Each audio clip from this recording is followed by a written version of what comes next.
Okay, class, so I created this video because, and there are going to be other videos like this when we have to deal with the calculator. So I am going to create separate videos when we're dealing with the calculator. So this is in reference to constructing histograms. So this is going to be a short video of how to use your calculator to construct a histogram, just like we did in class, doing it by hand, okay? So I'm going to use the same example on page 49, dealing with the heights of the semi-professional soccer players, okay? So the 100 data. So what I'm going to do is I'm going to go through how I do it and how you should do it as well. This is the best way to do it. And so I'm going to go through it step by step, okay? So there's two steps to creating a histogram. The first step is entering your data. So there's two parts of entering the data. You're going to enter the value, and then you're going to, in the one list, the values in one list, and then you're going to enter the frequencies in the second list. Okay, so you have two lists, okay? Now, you can also use the example on in the textbook on page 51. It actually walks you through another example that's similar, okay? But that is using ungrouped frequency distribution. I'm going to show you how to do it using the grouped frequency distribution. The process will work the same way, but I wanted to show you at least one example of using grouped frequency, okay? So what I'm going to do is I'm going to use the example on page 49 with the semi-professional soccer players that we used in the previous video, okay? So the first thing I'm going to do, and the first thing you're going to do, is go to second and then stat. Oh, excuse me, I'm sorry, not second stat. Let me get out of here. Start over. You're going to want to go to stat, not second stat, you're going to go to stat, okay? So the first menu here is edit. That's the one you want. Then you're going to select number 1 for edit. And so now here's your lists. This is where you're going to enter your data. So here's how you do this example with the grouped frequency. You're going to go through the values of the 100 players. And so what I did was I just went through, and since it was in order from least to greatest, it was easy. All I did was looked at the different distinct values. And I entered those values into list 1. So list 1 is right here, okay?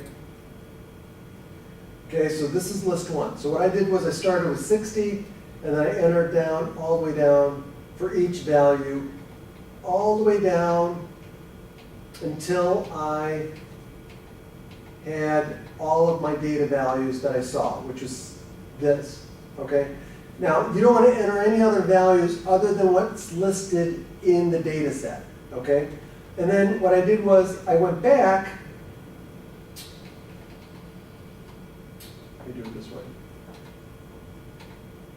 Now I went back and I went to list 2, and then when I went back and I counted, okay? So I went to the 60, so here for 60, I counted, well, there's only 160 in the data set, so the frequency is 1. And then I went to the next one, and I counted all the data values that had 60.5, and of course there's only 1. And then I went down to 61, and there's 2, so the frequency is 2. And I went through and I did that for every value of X for all of the heights of the players, okay? Until I had all of them. Okay. Now, remember, you want to do your gut check. So what should all of the frequencies for this data set add up to? It should add up to 100. So let me show you how to check that. So what you do is you get out of this and quit. Go second mode for quit. And so what I'm going to do is I'm going to add up the frequencies in my table. So how do you do that? This is the way you do it. So I'm going to go to second stat, and then I'm going to move over to math. And if you look at number 5, it's sum. So I'm going to choose number 5, and it puts sum. What do I want to sum? I want to sum list 2. That's where my frequencies are, right? So I'm going to go to second and then 2, because notice above the 2 key is an L2, that's list 2. To get the blue, you have to use the second key. So second, 2 puts L2, so there's list 2, and just hit enter. So it adds up to 100, so I'm good.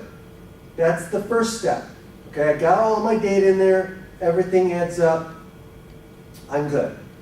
Okay, so now, the second step, actually there's 3 steps. So the second step is I'm going to go to my window. Okay, so there's 3 things I need to put in my window. Okay, so they're X. Remember, X is the bottom axis, the horizontal axis. I need to find out what my minimum point is and my maximum point is. This is where the class boundaries come in. So my minimum class boundary for this data set, if you recall, if you're following along, the minimum class boundary was 59.95. So that's what I put in for my minimum X value. The maximum class boundary for this data set was 75.95.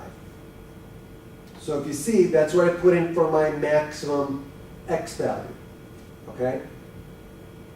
Now, the next one is the scale. This is your class width. So we know that the class width is 2 in this case. So I just put 2, right? But what if they don't tell you the class width? Well, what do? You take the range and divide by the number of classes. Well, in this case, we knew that they wanted 8 classes. So watch what happens. If I put in my formula for class width, so let me do that. So I'm going to put in parentheses, and I'm going to do max minus min. Well, what's my maximum? My maximum class boundary is 95 or 75.95. So I'm going to put in 75.95 minus my minimum class boundary, which is 59.95. And I'm going to end parenthesis, and then I'm going to divide by the number of classes, right? So the range, I just calculated the range, divided by the number of classes I want, which is 8, and I'm going to hit enter, and look at that, I get 2. So it works. So the scale is your class width. The minimum value for Y, now Y is how tall I want my bars, my histogram, right? So the minimum value is going to be 0. My frequencies aren't going to be less than 0. So 0 is going to be my minimum. What's my maximum Y? Well, the maximum value I have in my frequencies is 40. So I could use 40 or 41, okay? It doesn't matter. I used 41 just to make my window a little bit higher, okay? So now, that's step 2. I'm done with step 2. Step 3 is graph. So I'm going to go up here and click on graph, and look at that. There's my histogram. And it looks exactly like the form that we got when we did it by hand. Isn't that cool? So that is how you construct a histogram using your calculator. It will work every single time if you follow those 3 steps. And again, if you have any questions, please email me or let me know in class. Thank you very much, and thank you for watching.